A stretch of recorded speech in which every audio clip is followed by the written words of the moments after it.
Momento teléfono, momento de recoger las llamadas que nos habéis dejado en el contestador. Vamos con la primera. Vamos a ver, yo quería hacer una sugerencia, sobre todo porque siempre vienen a los debates con el mismo sistema, que haya compartido sistemas para debatir las cosas de una parte y de otra. También en Andalucía hay mucho paro, sí es cierto, pero no se acuerdan cuando hace 35, 40 años íbamos al extranjero, a Francia, Alemania, Suiza, casi la mitad del 50% de los andaluces. Es decir, hemos mejorado bastante. Lo que no podíamos seguir es como estaba con la fuerza que había, que era la dictadura, lo mismo que hoy hay muchos de que están ahí camuflados, que también son dentro de esa misma dictadura, que son los mismos. Pero Andalucía ha mejorado mucho. Porque... Bueno, se ha cortado, pero se ha cortado por el tiempo que ya os digo que el contestador da para cada llamada. Ha sido síntesis, pero me parece que ha quedado clara la naturaleza de la llamada de este señor. Juan Carlos Quiñonelas, ¿quieres decir algo? Sí, que ha quedado clara la naturaleza de su llamada, pero lo que no me queda tan claro es su sentido de la realidad, porque la verdad es que en este momento hay un montón de andaluces que se están yendo hacia afuera precisamente también a trabajar. Mi hermano, por poner un ejemplo concreto, se acaba de ir hace unas semanas, que además lo he comentado yo aquí, y se ha ido precisamente por la falta de conseguir empleo aquí, la ausencia de empleo en Andalucía en concreto. Y lo único que pasa es que antes se iban personas con un grado de formación o de cualificación prácticamente nulo, y iban a ser personas que en Alemania o en Bélgica, Holanda, Suiza iban a estar en trabajos de inferior categoría, y ahora lo que se van son personas, el caso concreto que yo estoy citando, universitarias, licenciadas con posgrados y con máster, y que cuando van allí tendrán o no la suerte de trabajar en trabajos cualificados, aunque también puede que tengan que trabajar en trabajos por debajo de su cualificación. Por tanto, está hablando exactamente de lo mismo. Y en cuanto a que en 30 o 40 años en Andalucía estemos discutiendo esto, me parece absurdo. Aquí en Andalucía lo que ha entrado es muchísimo dinero de los fondos europeos durante todos estos años, y lo único que hemos conseguido es tener algunas carreteras más, ¿eh? Vamos a ser serios. Hombre, si hacemos un análisis absoluto de la situación, es cierto que conforme transcurre el tiempo, normalmente el hecho en sí del transcurso de la vida, de las inversiones que se realizan y de la ingente cantidad de dinero que se maneja, pues hace que las cosas cambien normalmente a mejor. Pero como decía Juan Carlos, nosotros tenemos que hacer un análisis siempre relativo de las cosas y tenemos que buscar el porqué de la situación actual y de lo que ha pasado en el pasado inmediato y no tan inmediato. Andalucía sigue siendo hoy, a nivel de la Unión Europea, territorio objetivo 1. Ser territorio objetivo 1 de la Unión Europea significa que tenemos un diferencial de renta que supera el 25% sobre la renta media europea. Eso a pesar de la ingente cantidad de dinero que llevamos consumiendo desde el año 85, que es cuando España entra entonces en la Comunidad Económica Europea. Sin esos fondos, que muchos de ellos se han malgastado y se han tirado, independientemente de que efectivamente se han hecho carreteras, porque hombre, había que acreditar cosas lógicamente ante la Unión Europea, realmente no está justificado que después de 30 años gestionando esa cantidad de fondos, la situación de Andalucía sea la que tenemos hoy. El año pasado se han ido 500.000 de personas, han emigrado españoles de España, de los que una importante cantidad son andaluces. En Andalucía es el lugar del Estado español donde menos posibilidades de futuro hay para cualquiera, ya sean jóvenes, ya sean mayores. Esas corrientes migratorias que se producen en España en la actualidad tienen un enfoque directo con nuestra comunidad autónoma andaluza. Por lo tanto, decir que Andalucía ha mejorado, pues sí, Andalucía ha mejorado como ha mejorado todos los territorios de España. Ahora bien, que realmente estamos en una situación acorde al dinero que se ha movido, pues yo le puedo decir que no. Y eso significa, tiene una traducción directa, que es que no se ha gestionado adecuadamente el dinero público. Realmente, desde hace muchísimos años, desde la entrada de Borbolla, Andalucía maneja muchísimo dinero. Andalucía tuvo unos presupuestos gigantescos, y cuando por primera vez recuerdo que la única autovía que hizo la Junta, que fue la 92, está parcheada continuamente, se rompe cada vez que hay lluvia, para que veáis un poco el sentido de la mala calidad de las inversiones cuando la Junta de Andalucía por sí misma invierte, ¿no? Cuando tuvo que todos los años que duró la 92 que une Sevilla con Almería y un ramal para Murcia. La Junta de Andalucía ha hecho o ha tenido en sus manos una cantidad de dinero brutal. Ha intentado, incluso yo recuerdo como el plan forestal andaluz, que otra vez nos lo venden de nuevo cuando es lo mismo que hace 20 años. O sea que hoy mismo nos están vendiendo las mismas políticas que la Junta de Andalucía hace 20 años nos traía a los andaluces, pero con un hándicap que hace 20 años estábamos a las puertas de una exposición universal en Sevilla, que fue un motor económico importante en la región, y hoy en día estamos en un sistema de fracaso importante de nuestro propio sistema financiero, que ha provocado que la Junta tenga una falta de liquidez impresionante y que se aboque solamente a deuda, que tire de la deuda, y hay que decirle a los andaluces que esta deuda hay que pagarla, y que esta deuda ya no solamente la vamos a pagar nosotros, sino que vuestros propios hijos dentro de 25 o 30 años serán los que todavía sigan pagando esta deuda, con lo cual el gobierno de la Junta está tirando del gasto, que es importante explicarle esto a los andaluces. Pues sí es cierto que en 30 o 40 años hemos tenido que mejorar. Estuviera bueno, ¿no?, que no se hubiera mejorado en Andalucía, ya es lo que faltaba. Pero sí es cierto, y a mí me gusta siempre ser muy objetivo en los planteamientos que hago, ¿no? Y en el caso del empleo, del paro, yo creo que el dato objetivo es el 30% de paro actual que hay. Yo no sé, esta persona que ha llamado posiblemente tenga la suerte, yo creo que ahora mismo no hay nadie en Andalucía que no tenga algún familiar en situación de desempleo. A lo mejor este señor no ha tenido la suerte de que no forma parte nadie de su familia, de ese 30% de paro, pero sí es cierto que se ha ido para atrás en ese sentido, que en algunas ocasiones hablando con compañeros, cuando estamos hablando del 20% de paro, que ya nos pareció una barbaridad y hemos llegado al 30%, pues sí hemos hablado de niveles parecidos a los del sur de Portugal, de otras regiones mucho más desfavorecidas que Andalucía, ¿no? Por tanto, en esta ocasión, en este caso, el 30% de paro yo creo que es un dato más que objetivo, y el hecho de que muchos jóvenes, como tu familiar, pues están yéndose fuera a trabajar porque no tienen un horizonte, que es lo peor que le puede dar un político a sus ciudadanos, el no saber a dónde va a trabajar, lo mínimo que tiene que tener, una vivienda, una casa, comer, un sueldo mínimo. No estamos pidiendo grandes cantidades de sueldo, pero eso es lo mínimo. Hace un poco más de un año ya nos advirtió nuestro expresidente Manolo Chávez y nos dijo a los andaluces que deberíamos de aprender catalán. Ya en el catalán vale. Vamos a por otra llamada. Hola, buenas noches. Era para haceros llegar la problemática que está sufriendo, bueno, el sector que lleva parte de la ley de dependencia, como son las unidades de día. El caso mío, soy una unidad de día en Sevilla, la cual no nos llegan abuelos, pero encima no nos están pagando. Y nos exigen pues cubrir todos los requisitos que ellos dicen. Entonces, bueno, nosotros cubrimos puestos de trabajo y nos están llevando a la quiebra.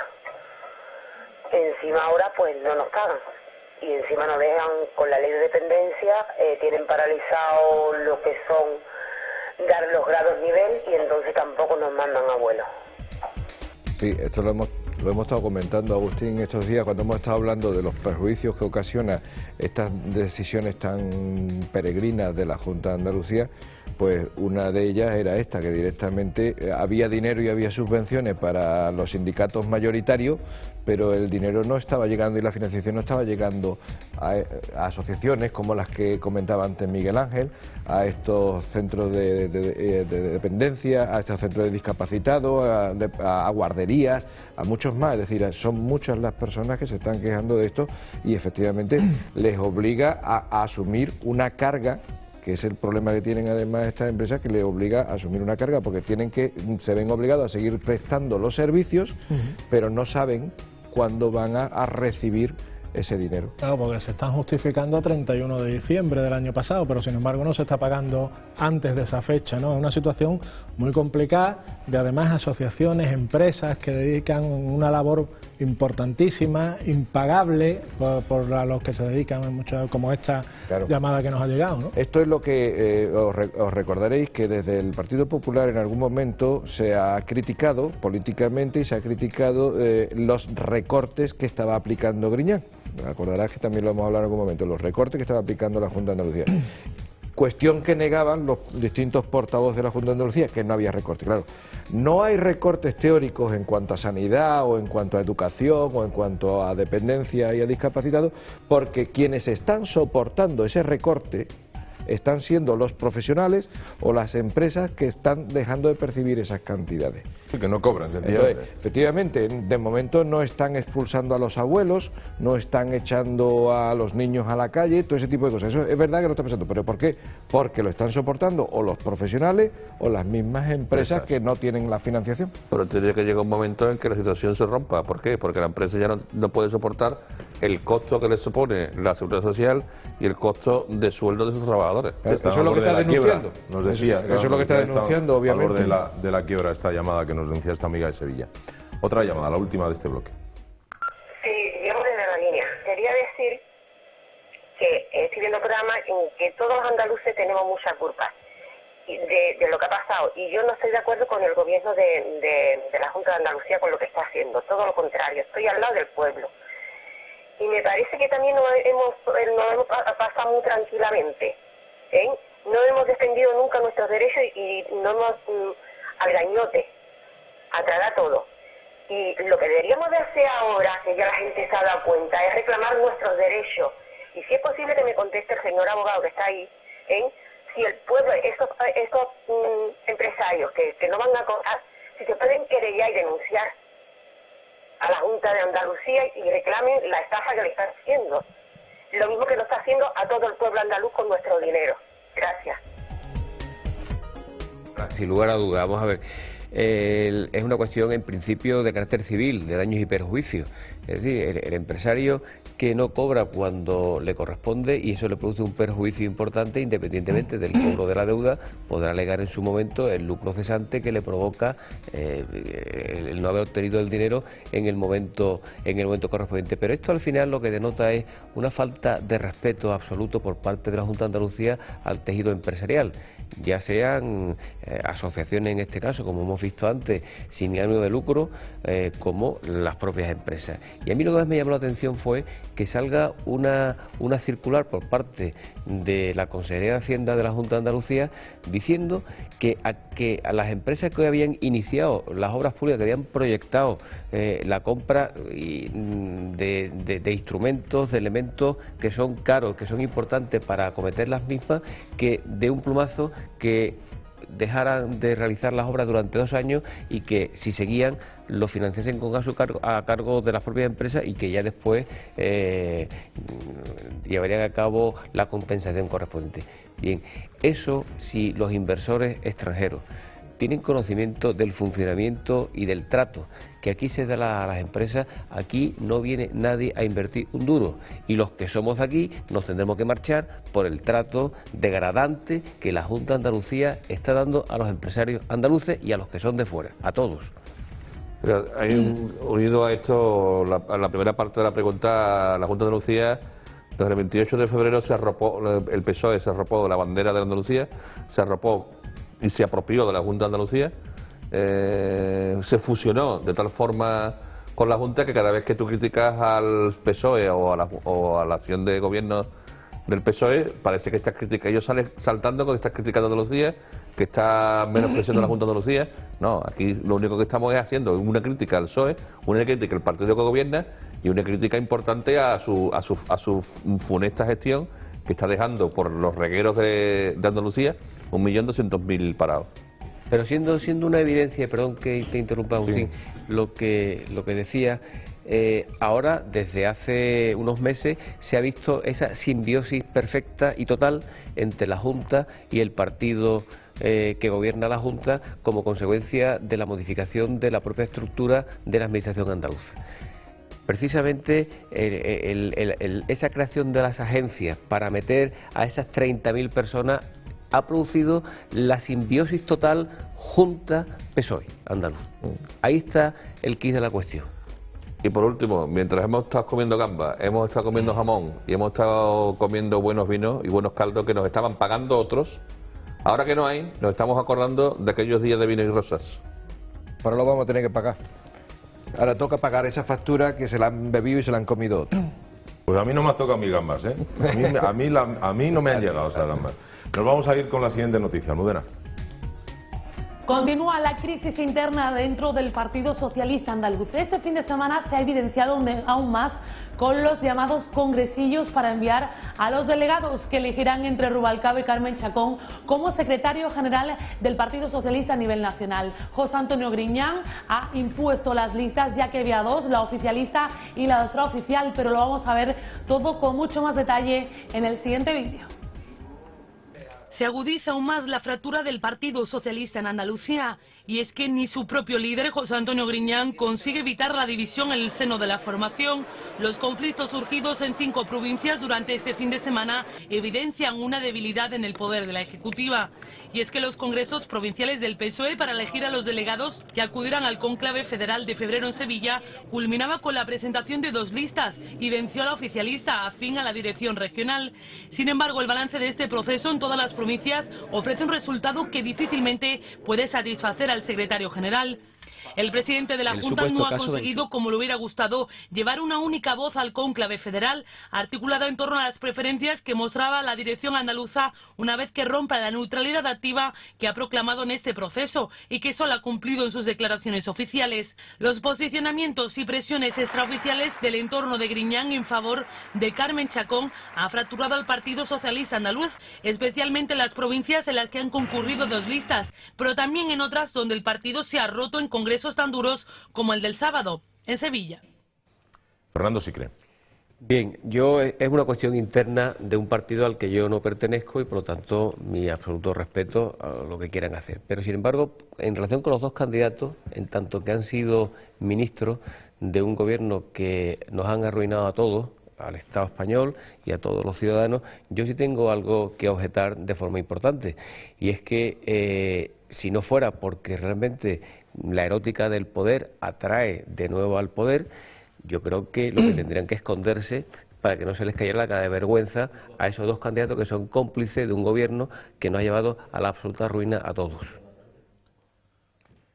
Firmo, ahora mismo, es que es completamente cierto, es demoledor ese análisis, pero es completamente cierto. En cualquier caso, y yo como no soy de ningún partido político, ni soy, y lo único que soy es periodista, y mi obligación es analizar y comentar las noticias, y esto es una noticia de primer orden, porque lo que estamos es presenciando, o estamos asistiendo, mejor dicho, a un proceso de descomposición del Partido Socialista Obrero Español, que ha sido el partido hegemónico en España y en Andalucía sobre todo a lo largo de los últimos 30 años, pues es de obligado cumplimiento hacer alguna aportación de opinión. Y desde luego lo que sí se está manifestando es que la división en el PSOE de Andalucía en este momento es muy importante, tan importante que yo creo que amenaza con lastrarlo hacia el futuro. Yo creo que en este momento se puede casi formalmente decir que el PSOE en Andalucía está roto, está realmente dividido. Lo hemos estado viendo, aparte de las tensiones que se han ido generalizando en distintas agrupaciones de las provincias, sobre todo en algunos momentos concretos y en algunas tensiones concretas.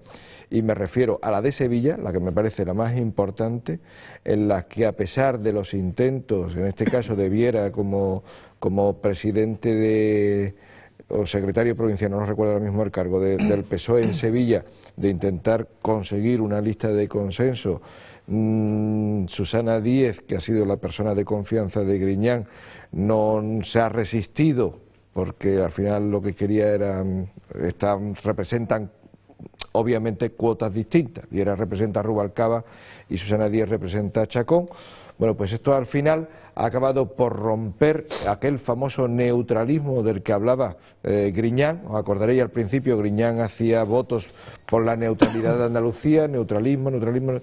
Bueno, pues lo ha roto totalmente, y Griñán en primera persona ha forzado a otro tipo de lista, en la que además se han rechazado nombres que, bueno, que podrían haberse entendido en aquel momento como nombres de consenso, como el propio Alfonso Guerra, que os recuerdo que a la sazón es el número 1 por Sevilla al Congreso de los Diputados. Y entonces incluso eso se ha rechazado. Griñán, al final, su posicionamiento ha sido claro con Susana Díez, por tanto con Chacón. Pero hubo un momento en las negociaciones en que por primera vez en la historia se podía dar la circunstancia de que el secretario general de Andalucía, Calapose, ex presidente de Andalucía, no saliera elegido en las listas de los delegados, sino que perdiera la votación y en las listas él no pudiera ir delegado al Congreso Federal, y iría un PSOE de Andalucía absolutamente descabezado. Vista esta situación, ese pánico y ese miedo escénico en la agrupación de Sevilla, pues hubo un pacto entre Viera y Susana Díaz. Viera, que sirvió para matar a Pepe Caballo, no se nos olvide que Viera fue un instrumento que usó Manolo Chávez para laminar por completo a Pepe Caballo usando a un caballista, como era Viera, y Viera, que apuesta por Rubalcaba, Susana Díaz, la que está detrás de la ejecutiva regional, apuesta por Carmen Chacón. Ya se vio los apoyos que tuvo Carmen cuando le pusieron un hotel magnífico y lo llenaron aquello de afiliados, y cuando fue Rubalcaba, que aquello era el ejército de Pancho Villa, ¿no? Para poder ver el posicionamiento estaba claro ya entre las dos facciones. Y en Sevilla ahora mismo hay una opción del PSOE roto en dos. Ya se rompió a la hora de elegir candidatos cuando impusieron a Juan Espadas frente a un Monteseirín absolutamente moribundo. En Málaga también está el partido roto. En Almería también está el partido absolutamente roto. En Jaén tiene una ejecutiva dimitida. En Huelva están también apaciguados porque tiene ahí a un Mario Jiménez que de momento los tiene todos a raya. Pero en Cádiz ya hemos visto como el partido en Cádiz está absolutamente roto en dos, y eso va a provocar y está provocando una crisis institucional en el PSOE que nunca se ha visto en Andalucía en 30 años. La pelea entre los renovadores y los guerristas duró muchísimos años, y que no se nos olvide que la facción guerrista es la que da el triunfo a Zapatero en el Congreso del año 2000. El guerrismo aprovecha el Congreso del año 2000, retira a su candidata y en bloque votan a Zapatero frente a Bono. O sea, la importancia del guerrismo en Andalucía y en España se liquida con este Congreso. Es un ajuste de cuentas absoluto hacia todo lo que ha sido el pasado del PSOE, pero de un ejercicio de hipocresía inmensa. Cuando me ponen a mí al número 1 por Sevilla, Alfonso Guerra, e inmediatamente después me lo laminas dentro de tu propio partido. Me parece un ejercicio de hipocresía inmensa y una tomadura de pelo hacia los electores y una tomadura de pelo hacia sus propios afiliados. Antonio, perdona una cosita, es que has citado a Mario Jiménez que dices que tiene ahora mismo el partido muy controlado en Huelva. Creo que ya no lo tiene tan controlado, porque le están saliendo muchas voces discordantes, porque por lo visto ha intentado colocar a un familiar suyo. Ha colocado, ¿no? O sea, me confirma, lo ha colocado. De hecho, en el puerto de Huelva, sin contar con el comité de empresa. Claro, y están ya saliéndole muchas voces en contra, creo que desde los mismos sindicatos y del mismo partido, ¿eh? O sea que no es tan controlado como parece que está el tema de Huelva. Lo que dice además del tema del guerrismo, Antonio, es que es muy importante, porque es que en este momento lo que nos vamos a encontrar es de aquí a un mes con un candidato que será Griñán, por razones completamente inevitables, porque a esta altura no creo que vayan a cambiarlo, que no va a tener ni a la mitad de su partido detrás. Porque la mitad del partido ya lo estamos viendo, que está dividido, que está roto, que están fundamentalmente pues con las líneas anteriores del chavismo, etcétera, ¿no? Por ejemplo, en la provincia de Cádiz, donde al final hay también dos listas y todo este tipo de cosas. Pero es que también el desaire que le han hecho a Alfonso Guerra ha sido brutal, porque es que además el tema de Alfonso Guerra era el que aparentemente podía parecer realmente consensuando una lista definitiva en la provincia de Sevilla, y se le ha hecho un verdadero desprecio político y desprecio personal también a una figura de esas categorías. Después de este fin de semana, ¿no?, de estos congresillos del PSOE, han quedado claras esas dos posturas, ¿no? Primero, que hay una ruptura total en el PSOE de Andalucía, que Griñán no tiene el liderazgo para nada en absoluto del partido, porque si el secretario general del partido y el presidente de la Junta de Andalucía tiene auténticos problemas para incluirse en una lista, pues ya da un poco síntomas de cómo está la situación. Y hay otra persona que también se ha llevado un varapalo en estos congresillos, Mar Moreno, que tampoco ha entrado en Jaén en las listas de delegados al Congreso, ¿no? También. Sin duda alguna, esto al final, y con muchos amigos que pertenecen al Partido Socialista lo he hablado, el malestar de los militantes de a pie es enorme, ¿no? Porque parece, y lo de Sevilla, lo que ha pasado el pasado sábado en Sevilla, es claro de lo que está sucediendo, ¿no? Prácticamente pues, una merienda de negro. Ahora retrasamos el Congreso Provincial una hora porque no hemos llegado a un acuerdo para meter a Griñán como número 1 de la lista. Yo creo que eso da un poco síntoma de cómo está la situación dentro, ¿no? Pues yo antes al principio decía que se estaban afilando cuchillos, no solo de cara al Congreso Federal, sino también de cara a, una vez que pasen las elecciones, pasar facturas y el resultado, que parece ser que va a ser nefasto, contra Griñán, ¿no? Y sobre todo de cara al PSOE de España, lo que desde mi punto de vista resulta negativo es que al final no ha habido una tercera opción. Coincido contigo de que tanto Chacón como Rubalcaba han sido corresponsables con la situación económica en la que estamos metidos, y yo esperaba una tercera vía, que era el alcalde de Toledo, pero por lo visto anunciaron ayer que no va a haber esa tercera vía. Hay una frase brutal. Nos vamos a publicidad, nos vamos a publicidad. ¿Qué ha dicho hoy? Dila. Que bueno, ahora cuando venga publicidad. Venga, me ha quitado la palabra. Que le ha dado un frenazo en seco. En recuerdo de mi querido Julián Lago. Julián, va por ti. No digas nada, me lo cuentas después de publicidad. Volvemos con la última parte y yo creo que más interesante del programa. No os mováis.